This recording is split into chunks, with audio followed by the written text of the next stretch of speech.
On va démarrer par une scénette. J'appelle Monsieur Blanquer et l'opposition.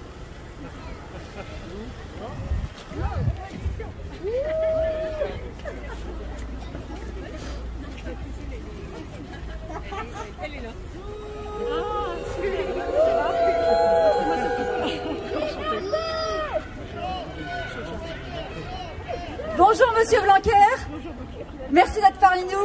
Est-ce que vous pouvez nous dire en quelques mots pourquoi vous défendez cette loi et en particulier cet article 21 pour l'instruction en famille? Bonjour à tous. Alors il est extrêmement important de lutter contre les séparatismes, vous avez bien compris. Donc on ne peut pas faire autrement. Il y a un clair rapport entre l'instruction en famille, même si ce n'est pas vrai pour tout le monde. Donc on va passer à un régime d'autorisation. Ça ne vous changera quasiment rien. Vous aurez juste à demander. Et la liberté sera ainsi conservée. Alors, l'opposition, qu'est-ce que vous avez à nous dire par rapport à ça? Mais, Monsieur Blanquer, qu'est-ce que vous nous racontez? Regardez ce que je vois. Il y a 2 ans, jour pour jour, le 14 février 2019, vous étiez du même avis que Madame Lang, pour un avis défavorable, et il était opposé au régime d'autorisation pour l'instruction en famille. Je la cite. Avis défavorable, la liberté d'enseignement est un principe à valeur constitutionnelle. Instaurer une autorisation préalable irait à l'encontre du principe de choix de l'instruction. C'est à quoi vous aviez répondu. Même avis. Pour les mêmes raisons, nous avons déjà eu un débat semblable au moment de l'examen de la loi Gattel. Dois-je vous le rappeler, Monsieur Blanquer? Envoyez votre copie. Voilà. Envoyez votre copie. 0. Donc aujourd'hui, nous fêtons ce triste anniversaire où Monsieur Blanquer était à nos côtés et défendait le principe que l'autorisation n'était pas constitutionnelle et que l'instruction en famille était largement suffisamment encadrée. Blanquer avec nous. Aujourd'hui est également un jour symbolique parce que demain démarre la semaine de l'éducation spécialisée. À partir de demain, les professionnels vont axer leurs efforts à tout ce qui touche à l'autisme, la dysphasie, la dyslexie, les troubles des apprentissages, l'hyperactivité. Or, l'instruction en famille est une des solutions pour ces enfants-là. Et puis, aujourd'hui, 14 février, c'est la Saint-Valentin. Et oui, Monsieur Blanquer, nous avons fait nos enfants par amour, et c'est par amour que nous faisons ce choix-là et que nous laissons nos enfants faire ce choix-là. Alors voilà pourquoi aujourd'hui, 14 février 2021, nous sommes là à Paris pour lutter pour le maintien de l'instruction en famille et du régime de déclaration.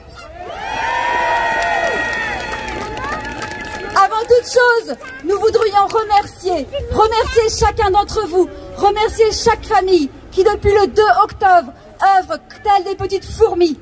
Depuis le 2 octobre, les familles ont massivement prévenu, informé les sénateurs et les députés via des mails, des courriers, des visioconférences. Les familles et ceux qui nous aident ont également signé des pétitions. Nous nous sommes mobilisés et aujourd'hui c'est la 4e manifestation. Et à chacune de ces 3 premières manifestations, il y avait près de 4000 personnes partout en France. Alors merci toutes les familles. Merci également aux associations. Les associations qui se sont regroupées dans une inter-association pour mieux défendre nos droits. Ces associations, non seulement ont eu des rendez-vous avec le gouvernement pour demander des chiffres qu'elles n'ont jamais obtenus, ces associations ont organisé des sondages pour connaître la réalité du terrain. Elles ont cherché activement tous les chiffres qui prouvent que l'instruction en famille est un choix bon pour l'enfant. Les associations nous ont aidés, nous, familles, pour nous positionner, pour comprendre les tenants et les aboutissants des amendements proposés. Alors merci à ces associations d'œuvrer avec tant d'énergie. Entre l'instruction en famille et la radicalisation, la chef du service central du renseignement territorial de la Direction générale de la police nationale a rendu un rapport suite à une enquête approfondie début janvier. Son rapport est très clair. Il n'y a aucun lien entre l'instruction en famille et la radicalisation. Et elle va même plus loin. Il n'y a aucun lien entre l'instruction en famille et le séparatisme. Elle est très claire sur ses propositions. L'article 21 n'a rien à faire dans ce projet de loi. Non, nos enfants ne sont pas des enfants hors radar. Ils ne sont pas scolarisés dans des écoles clandestines. L'instruction en famille, c'est un cadre légal. Une double déclaration en mairie et à l'éducation nationale. Nos enfants sont contrôlés 1 à 3 fois par an. Nos enfants sont dans leur pure légalité. Non, nos enfants ne sont pas des enfants sauvages. Les contrôles sont positifs. 99% en moyenne par an, les décontrôles sont jugés positifs après 1 ou 2 contrôles. Nos enfants ne sont pas sauvages. Ils sont instruits, cultivés, heureux, épanouis. Non, nous ne sommes pas des parents négligents ou démissionnaires. Si nous sommes là aujourd'hui, si nous avons participé à 4 manifestations, si nous avons contacté la quasi-totalité des députés et des sénateurs, c'est parce que nous sommes des parents engagés, motivés, mobilisés et bienveillants pour nos enfants. Monsieur Blanquer, certes, nos enfants n'appartiennent pas à leurs parents. Ils n'appartiennent pas non plus à la République. Nos enfants n'appartiennent que par eux-mêmes. Nos enfants ont le droit de choisir entre l'instruction en famille ou l'école. C'est à eux que revient ce choix et pas à vous, État. Non, Monsieur Blanquer, l'école n'est pas bonne pour tous. Que pensez-vous des enfants qui sont en phobie scolaire, qui sont harcelés, rackettés et certains à qui ça mène au suicide? Que pensez-vous des enfants qui ont des troubles des apprentissages et qui sont étiquetés en échec scolaire? L'instruction en famille est une chance pour eux. Non, Monsieur Blanquer, l'école n'est pas bonne pour tous. Que pensez-vous des rapports de Teams qui ont été mis dans les journaux en décembre dernier? La France, pour les maths et les sciences en 4e et CM1, aujourd'hui, en 2021, est dernière de l'Union européenne et parmi les derniers, parmi 60 pays. Alors, si l'école est bonne pour certains enfants, s'il existe des enseignants motivés, mobilisés, bienveillants pour les enfants, l'école n'est pas bonne pour tous. Et le choix de l'instruction en famille est une plus-value pour la France, est un choix éducatif parmi les autres.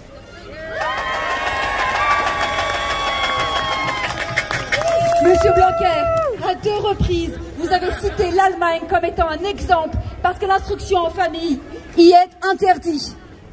Monsieur Blanquer, faut-il vous rappeler vos cours d'histoire? L'instruction en famille y a été interdite par Hitler en 1938, juste avant la mise en place de la jeunesse hitlérienne. Est-ce que c'est vraiment ça l'exemple que vous voulez donner à la France?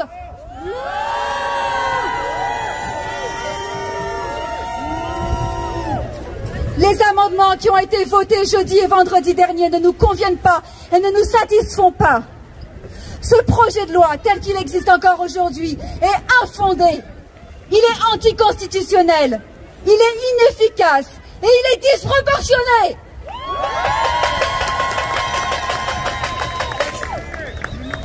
Chère famille, le combat n'est pas fini et la lutte continue. Aujourd'hui, la loi n'a pas fini son chemin. Elle passera au Sénat d'abord. Si le Sénat n'est pas d'accord avec le député, alors elle passera en commission paritaire mixte. C'est-à-dire qu'une partie des sénateurs et des députés se mettront ensemble pour une comité pour essayer de trouver un consensus. Si ce consensus n'est pas trouvé, alors la loi repartira à l'Assemblée nationale qui aura le dernier mot. Si l'article 21 ne nous convient toujours pas à ce moment-là, alors il faut 60 députés et ou sénateurs pour saisir le Conseil constitutionnel. Nous savons d'ores et déjà que nous avons ces 60 députés. Nous irons jusqu'au bout.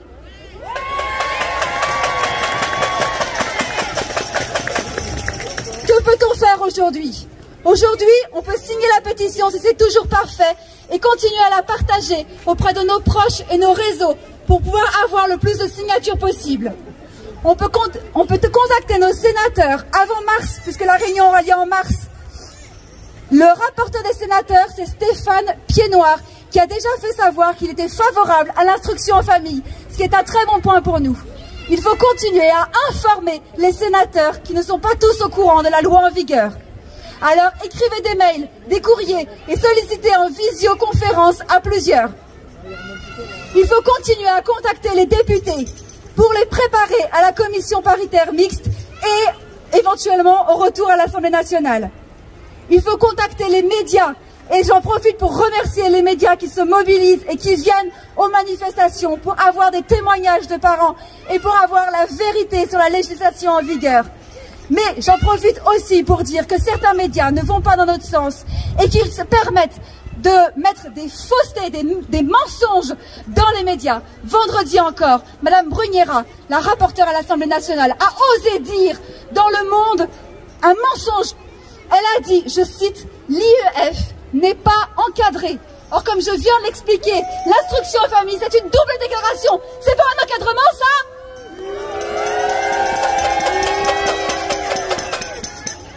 Hier soir, nous avons une nouvelle qui nous redonne de l'espoir.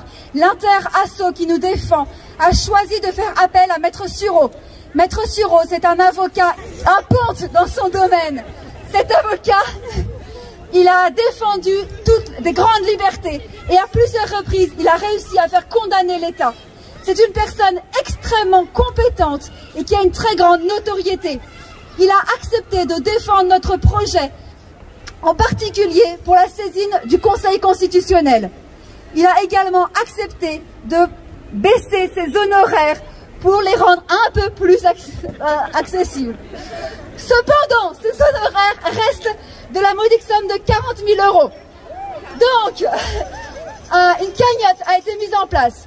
À l'heure actuelle, 65 000 enfants sont déclarés en instruction en famille.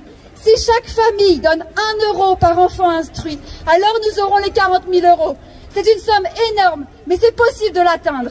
Alors, prévenez vos proches, vos moins proches, les réseaux, demandez des sous pour la cagnotte. Oui!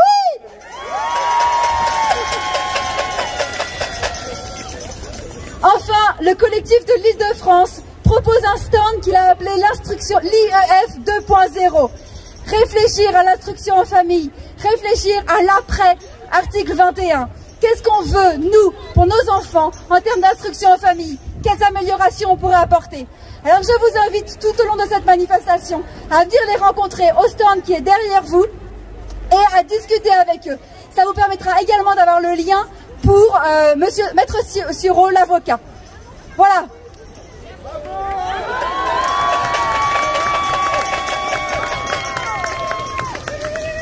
Alors, on a voulu cette manifestation la plus joyeuse et la plus festive possible.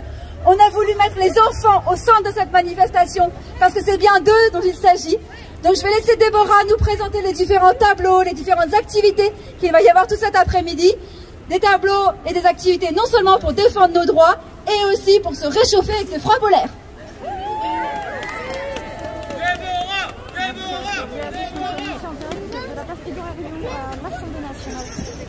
Bonjour tout le monde. Vous êtes là? J'ai rien entendu, il n'y a personne aujourd'hui? Bon, il y a 5 personnes aujourd'hui? Voilà. Tout d'abord, merci à tous d'être venus, parce qu'il faisait froid, parce que le moral est parfois dans les chaussettes, mais non, on est là, on a la rage, on a la niaque, et on sera encore là pour la suite du combat.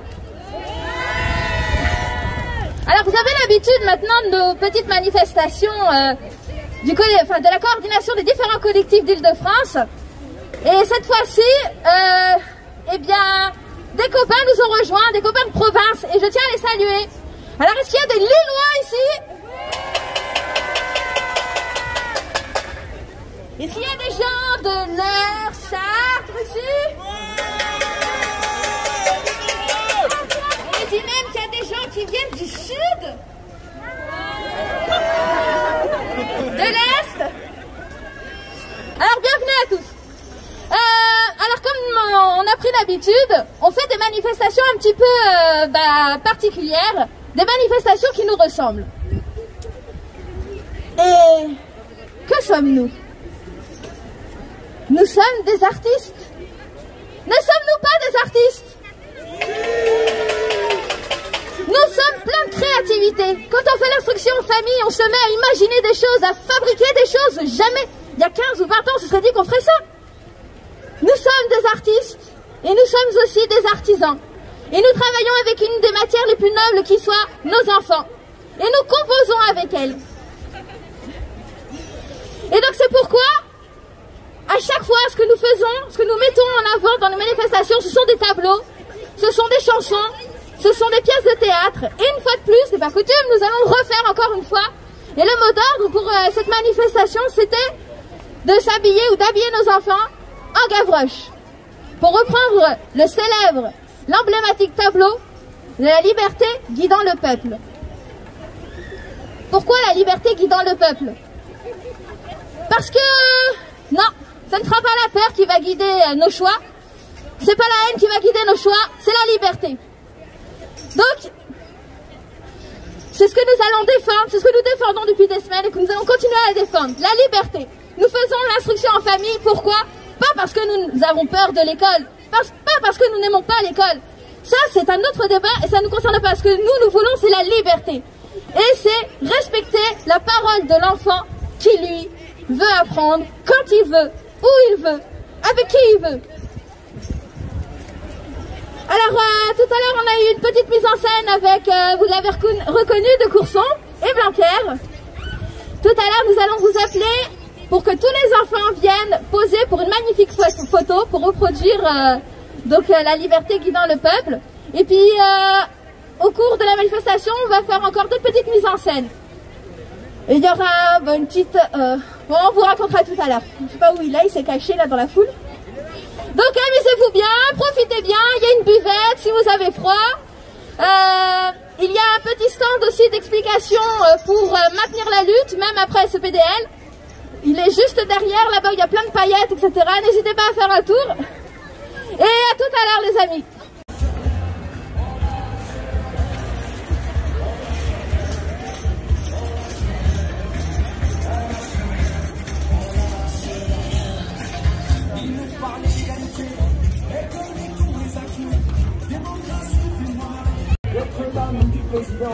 Chers camarades, chers électeurs, chers citoyens, consommateurs, le réveil insolite de l'heure, remettre à ça les compteurs. Dans le cas de la lutte, il y a de l'espoir. Dans le cas de la vie, il y a du combat. Tant qu'on se bat, c'est qu'on est debout. Tant qu'on est debout, on lâchera pas. La cage de droite compte dans nos veines. Maintenant tu sais pourquoi on se bat. Notre idéal, bien plus qu'un rêve. Un autre monde, on n'a pas le choix. On lâche rien.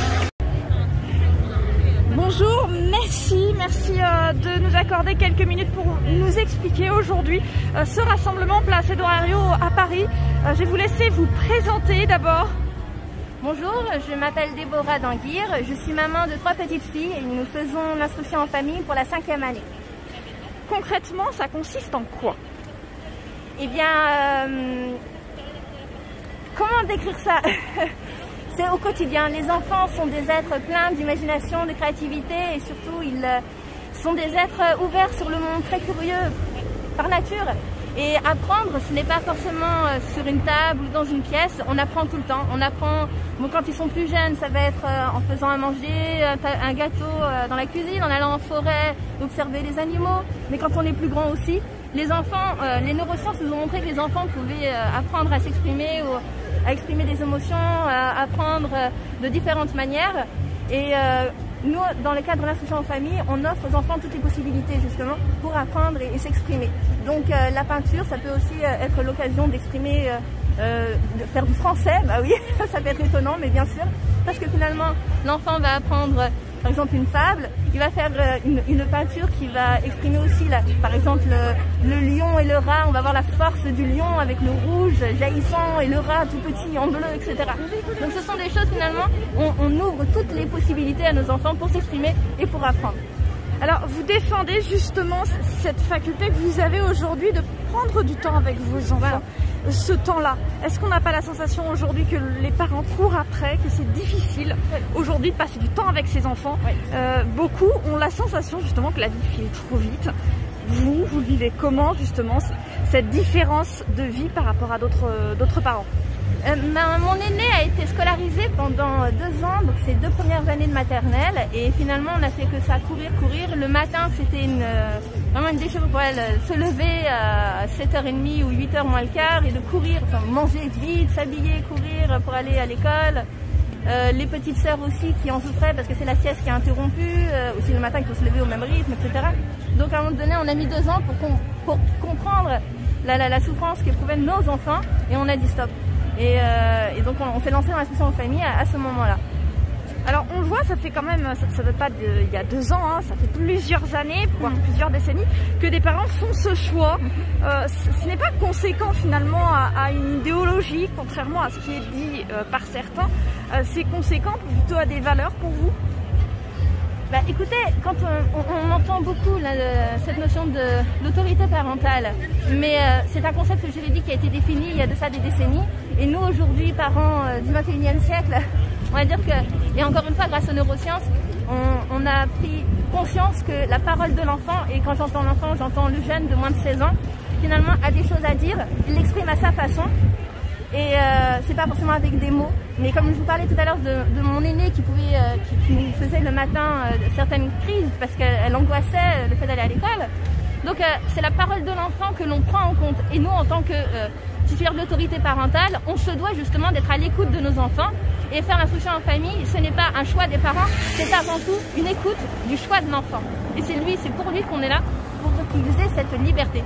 L'autorité parentale, encore une fois, on ne demande pas une autorisation pour faire des enfants, on ne demande pas une autorisation pour se marier, de même qu'on ne doit pas demander une autorisation pour instruire nos enfants, même si cela peut déranger la députée Bruniera qui s'inquiétait de voir des enfants livrés à des parents. Vraiment, on marche à la tête à l'envers. Alors, cette éducation, entre parenthèses, elle continue, hein, même à la maison, c'est pas coupé du monde, il y a des instructions, on a le CNED notamment, hein, Centre National d'Éducation à Distance, qui est quand même assez complet en la situation, hein, tout simplement. Oui. Alors, c'est encadré, cette méthode, effectivement, d'apprendre aux enfants, et avec vos enfants, entre les parents et les enfants, c'est très encadré. On parlait effectivement tout à l'heure, votre ami ou la personne qui parlait juste avant vous exprimait clairement qu'il y avait des contrôles, 1 fois par an, 2 fois par an. Alors tout à l'heure, quand j'expliquais que nous, parents instructeurs, nous sommes à la fois des artistes et des artisans, c'est tout à fait ça. Nos enfants sont créatifs et nous-mêmes on l'est. C'est pour ça que certains choisissent de faire le CNED parce qu'ils ont besoin d'être structurés. D'autres au contraire se chargent complètement du projet pédagogique. Et là, il y a vraiment un problème parce que donc là, le gouvernement voudrait nous passer sous un régime d'autorisation. Mais déjà, actuellement, on a un problème avec certains inspecteurs qui ont du mal à comprendre justement cette créativité pédagogique. Nous sommes des laboratoires en fait. Et dans d'autres pays, notamment anglophones, il y a des échanges qui se font entre les familles qui instruisent à la maison et les écoles parce qu'ils ont compris que là, il y avait un vivier, il y avait vraiment un laboratoire pédagogique qu'il fallait s'en inspirer. D'ailleurs, bon nombre de professeurs dans les écoles publiques souffrent de cette manque de liberté pédagogique et ouvrent eux-mêmes après des écoles alternatives et où font l'instruction en famille.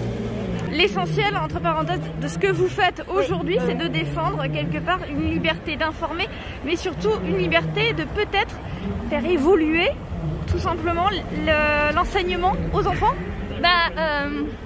Comment dire? Pardon. Faire évoluer finalement avec de nouvelles idées l'enseignement dédié aux enfants. Est-ce que c'est peut-être... En fait, voilà, nous on n'est pas anti-école parce que, encore une fois, l'école elle est là, elle a sa mission et elle est très utile pour certaines familles. Mais il faut comprendre que nos parents, donc instructeurs, on a un enfant qui ne veut pas aller à l'école, qui a envie de passer des heures à lire sur un sujet qui le passionne à ce moment-là et qui n'a pas envie d'être...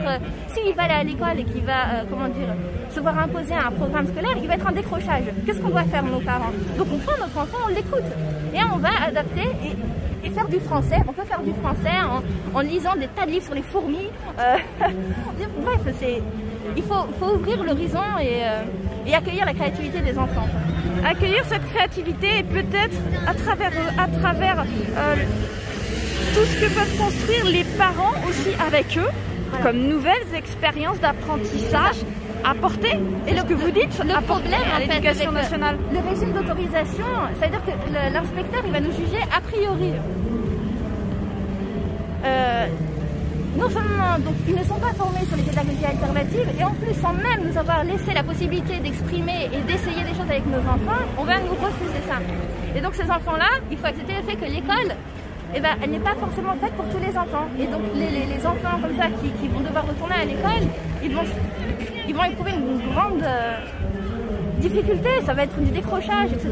Donc voilà, il faut accepter, l'école française a besoin aussi de cette concurrence. Il y a le système privé, contrat ou hors contrat, et il faut aussi accepter qu'il y ait ces familles qui se gèrent l'instruction de leurs enfants. Et pas être anti-école. La différence peut-être au-delà de la concurrence, peut-être la différence. Oui, c'est ça. Peut-être que effectivement des enfants ne sont pas forcément faits pour l'école classique et traditionnelle et ils sont plus à l'aise dans un autre mode de fonctionnement et peut-être que tout simplement ensemble, peut-être même chacun différemment, peut apporter sa pierre à l'édifice de la démocratie à l'heure actuelle. C'est ça.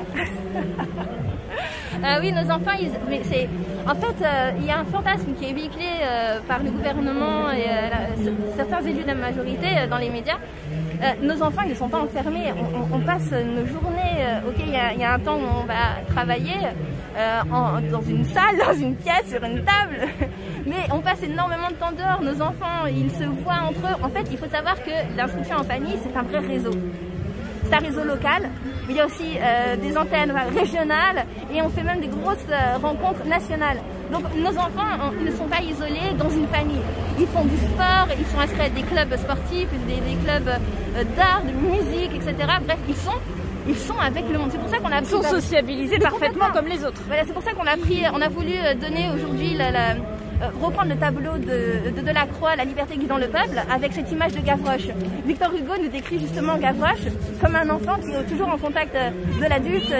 Voilà, il est dans la rue, il va être sale, il va être plein de boue, mais nos enfants sont comme ça, mais ils sont pas sales, ils sont pas livrés à eux-mêmes.